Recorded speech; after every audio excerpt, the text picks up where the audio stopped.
Hello students, I hope you are doing well and we are also working from our home. Welcome to St. Angel's online classes. In this video we are going to discuss a topic sex determination in chapter 4 heredity and evolution in class 10th in subject biology. Okay student, in the previous video we were just talking about Mendelism, but now in this video we are going to discuss the sex determination. Okay student, let's start. बात करते हैं sex determination basically होता क्या है, यानी कि establishment of male and female individual through differential development of their sex organ is called sex determination. In some organism sex is determined by environmental conditions. तो बात करते हैं कि जैसे मेल एंड फीमेल में क्या होता है, जो differential development of their sex organ, यानी मेल एंड फीमेल में क्या होता है,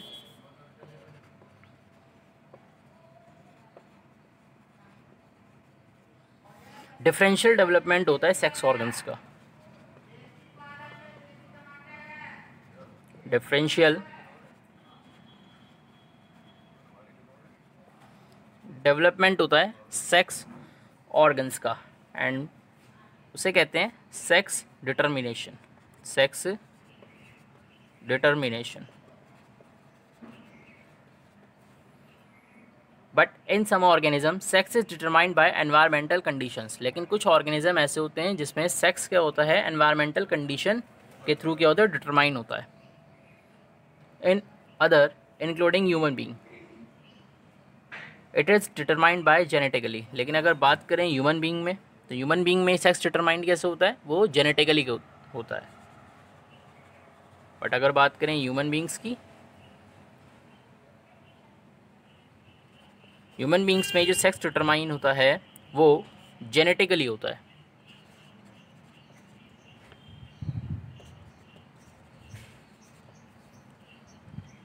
नाउ अब बात करते हैं एनवायरमेंटल डिटर्मिनेशन ऑफ सेक्स की.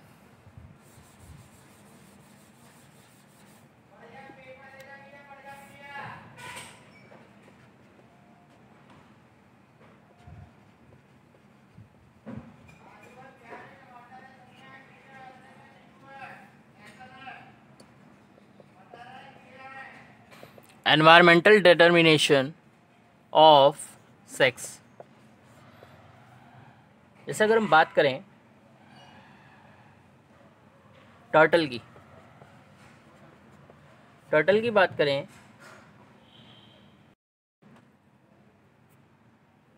Above 33 degree Celsius it produce females.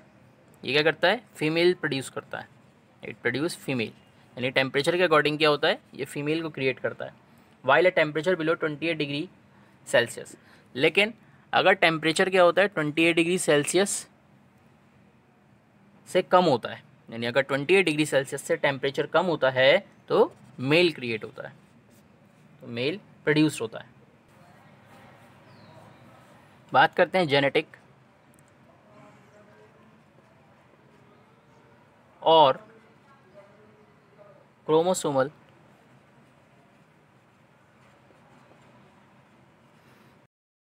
Genetic और chromosomal determination of sex. Chromosomal determination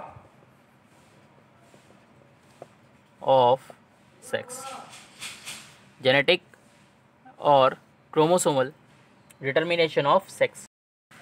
Sex chromosomes are those chromosomes which determine the sex of individual in unisexual organism. यानी कि unisexual organism में जो sex का जो determination होता है वो सेक्स क्रोमोसोम्स के थ्रू होता है. अब बात करते हैं जो ह्यूमन बींग्स होते हैं हैव 23 पेयर ऑफ क्रोमोसोम्स. जो ह्यूमन बींग्स होते हैं उसमें 23 पेयर ऑफ क्रोमोसोम्स होते हैं. और इस 23 में क्या होता है, जो 22 पेयर ऑफ क्रोमोसोम्स होते हैं वो कैसे होते हैं, वो होते हैं ऑटोसोम्स. यानी ऑटोसोम्स, यानी ये क्या होते हैं, जो सेक्स डिटरमाइन नहीं करते. A single pair of chromosome, और एक बचता है जिसे कहते हैं single pair of chromosome determine the sex of individual. ये क्या करता है, ये सेक्स डिटरमाइन करता है.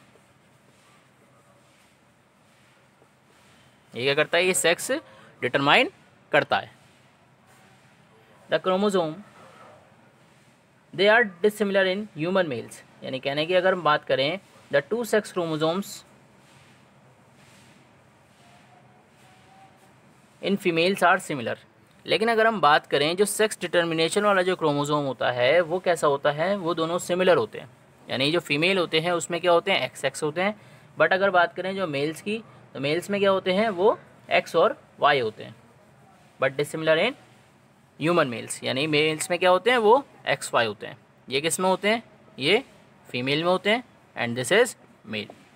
यानी 22 क्रोमोसोम्स क्या होते हैं, दोनों में सेम होते हैं, but one pair of chromosomes क्या होता है, वो डिफरेंट होता है। जो मेल होता है उसमें एक्स वाई क्रोमोसोम होता है, एंड जो फीमेल होता है उसमें एक्स एक्स क्रोमोसोम प्रेजेंट होता है। बात करते हैं जो ह्यूमन फीमेल्स होते हैं वो होमोगैमेटिक होते हैं। जो ह्यूमन फीमेल्स होते हैं वो क्या होते हैं, वो होमोगैमेटिक होते हैं, क्योंकि वो क्या करते हैं, they produce only one type of gamete. वो क्या करते हैं, सिर्फ वन टाइप ऑफ गैमेट को क्या करते हैं, प्रोड्यूस करते हैं। वन टाइप ऑफ गैमेट्स और ओवा को क्या करते हैं, प्रोड्यूस करते हैं, जिसमें क्या होता है 22 प्लस एक्स क्या होते हैं, प्रेजेंट होते हैं। मेल्स की अगर हम बात करें तो वो कैसे होते हैं, वो होते हैं हेटेरोगैमेटिक। वो होते हैं हेटेरोगैमेटिक और they produce two type of gametes. यानी ये क्या करते हैं, दो टाइप के गैमेट्स क्या करते हैं, प्रोड्यूस करते हैं। यानी स्पर्म, एंडोस्पर्म एंड जिम्नोस्पर्म। बात करें अगर एंडोस्पर्म हैव क्रोमोसोम कॉम्प्लीमेंट कितना होता है, जो एंडोस्पर्म होता है उसमें होता है 22 प्लस वाई। एंड गाइनोस्पर्म की अगर हम बात करें तो उसमें कितने होते हैं, 22 प्लस एक्स होते हैं। Both are produce equal number, यानी दोनों क्या होते हैं, इक्वल नंबर में क्या होते हैं, प्रोड्यूस्ड होते हैं। तो sex of child depend upon whether an endosperm और gymnosperm fuse with an egg. यानी कि अब जो चाइल्ड का जो सेक्स होता है वो डिटरमाइन इस बेस पर होता है कि जो फ्यूज़न होता है, यानी जब मेल गैमेट का फीमेल गैमेट के साथ जो फ्यूज़न होता है, जो फ्यूज़न है वो एंडोस्पर्म ने किया है या जिम्नोस्पर्म ने किया है, इस पर डिपेंड करता है। इफ़ एन एंडोस्पर्म, आगे बढ़ते हैं, यानी इफ़ एन एंडोस्पर्म यानी 22 plus Y fuse with an egg, अगर ये फ्यूज़न होता है किसके साथ, 22 प्लस एक्स, ये मेल का है एंड दिस इज़ फीमेल, अगर दोनों का फ्यूज़न होता है तो चाइल्ड होगा, जो चाइल्ड होगा उसमें कितने होंगे, 44 प्लस एक्स वाई क्रोमोसोम होंगे। यानी 22 इसके 22 इसके, दोनों मिलकर कितना बन गया, 44 एक्स वाई क्रोमोसोम क्या होंगे इसमें प्रेजेंट होंगे। अगर बात करें इफ गाइनोस्पर्म यानी 22 प्लस एक्स फ्यूज़ करता है 22 प्लस एक्स के साथ, यानी कि जो 22 प्लस एक्स है अगर ये फ्यूज़ करता है 22 प्लस एक्स के साथ, तो फ्यूज़न के बाद जो बेबी क्रिएट होगा वो कैसा होगा, वो फीमेल चाइल्ड होगा। वो कैसा होगा, वो फीमेल चाइल्ड होगा। और फीमेल चाइल्ड में जो नंबर ऑफ़ क्रोमोसोम्स होंगे वो कितने होंगे, 44 plus X X. Therefore the sex of the child is determined by inheritance of X और Y chromosome from the father. Sex determination होता है वो इस बात पर डिपेंड करता है कि फादर से फीमेल बॉडी में एक्स और वाई किस क्रोमोसोम से फ्यूज़न हुआ है। यानी कहने का मतलब ये होता है कि डिपेंड करता है कि मेल गैमेट्स का फीमेल गैमेट्स के साथ जो फ्यूज़न हुआ है वो कौन से क्रोमोसोम से हुआ है, कि एक्स से हुआ है या वाई से हुआ है। क्योंकि अगर एक्स से होगा तो क्या होगा, जब एक्स से होगा तो गर्ल होगा, और अगर वाई से होगा तो बॉय होगा। नाउ आगे बढ़ते हैं।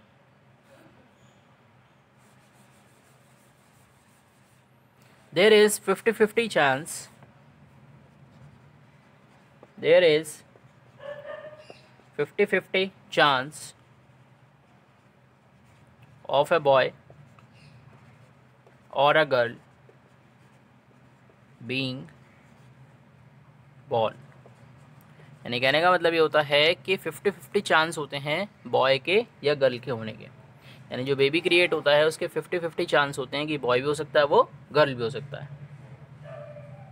Now the next topic is evolution.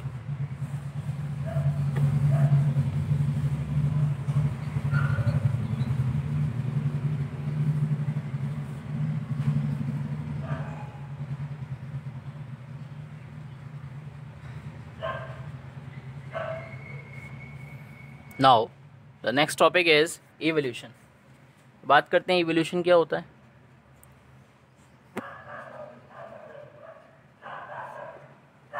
Evolution means क्या होता है? It is the development of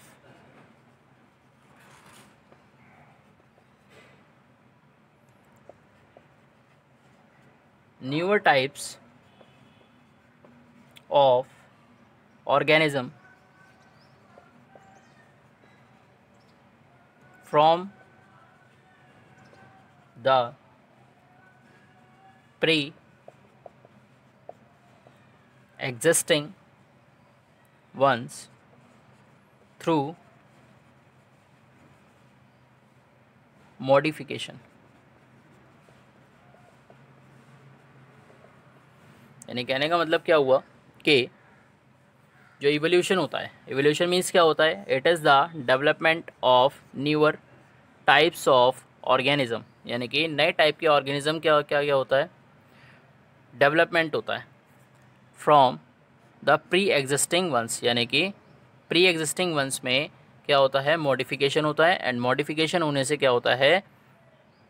जो न्यूअर टाइप का जो ऑर्गेनिज्म होता है उसमें डेवलपमेंट होना स्टार्ट हो जाता है। यानी कहने का मतलब ये होता है it is the development of newer type of organism from the pre existing ones, यानी कि जो अर्थ पर पहले से प्रेजेंट हैं उनमें मॉडिफिकेशन होता है। मॉडिफिकेशन होने के बाद वो नए टाइप के ऑर्गेनिज्म में क्या होते हैं? क्रिएट हो जाते हैं। एंड उनमें इस तरीके से क्या होता है? डेवलपमेंट होता है। And this type of development is called evolution.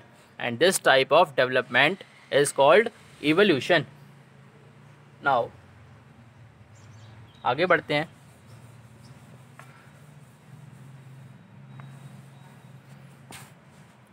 Modification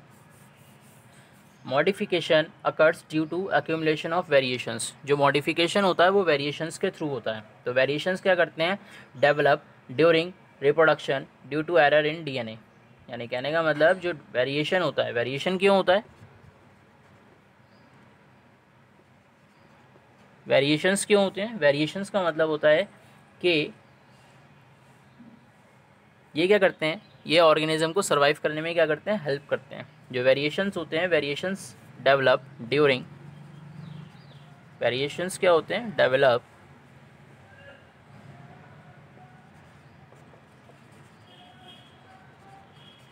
variations develop during reproduction, यानी कि variations develop during reproduction due to error in DNA, due to error in DNA. जो वेरिएशंस होते हैं डेवलप ड्यूरिंग रिप्रोडक्शन, ये reproduction के through क्या होते हैं? वेरिएशंस क्रिएट होते हैं। एंड क्योंकि जब डीएनए कॉपिंग में क्या होता है? एरर आता है, तब वेरिएशंस क्रिएट होते हैं। जब डीएनए कॉपिंग में क्या होता है? एरर आता है।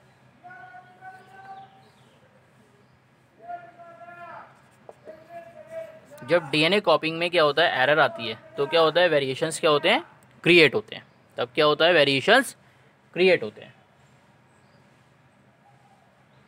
And variations taking part in evolution are genetic variation. यानी कहने का मतलब जो वेरिएशंस होते हैं वो इवोल्यूशन में क्या करते हैं? पार्टिसिपेट करते हैं। एंड वो वेरिएशंस जो इवोल्यूशन में पार्टिसिपेट करते हैं वो कैसे होते हैं? वो जेनेटिक वेरिएशंस होते हैं। यानी जेनेटिक वेरिएशन का मतलब वो एक जनरेशन से दूसरी जनरेशन में भी पास होते हैं। Certain variations develop during life time of an organism. And कुछ वेरिएशंस ऐसे होते हैं जो पूरी लाइफ टाइम क्या होते हैं? ऑर्गेनिज्म के डेवलप होते रहते हैं। They are called acquired variation. They are called acquired variation. They are called acquired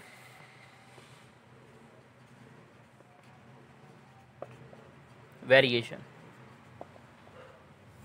They are called acquired variation. Acquired variation have no role in evolution. लेकिन जो acquired variation होते हैं इनका कोई रोल नहीं होता, यानी कि they do not take place in evolution of an organism.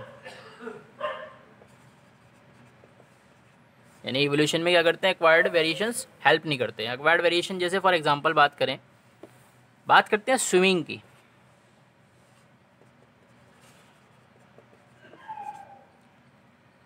बात करते हैं स्विमिंग की, तो स्विमिंग क्या होता है, हम एटमॉस्फेयर में आके सीखते हैं। यानी कहने का मतलब ये हुआ कि जैसे नॉर्मल क्या होता है, जो बेबी होता है वो क्या होता है, बर्थ लेता है। बर्थ लेने के बाद क्या होता है, जब वो बर्थ ले लेता है वो धीरे धीरे क्या करता है, ग्रो करता है। ग्रो करने के बाद क्या करता है, वो स्विमिंग सीखता है। अब ऐसा नहीं है कि वो स्विमिंग ऑटोमेटिक पहले से ही सीख कर आता है, यानी जेनेटिकली उसको स्विमिंग मिली होती है, ऐसा नहीं होता।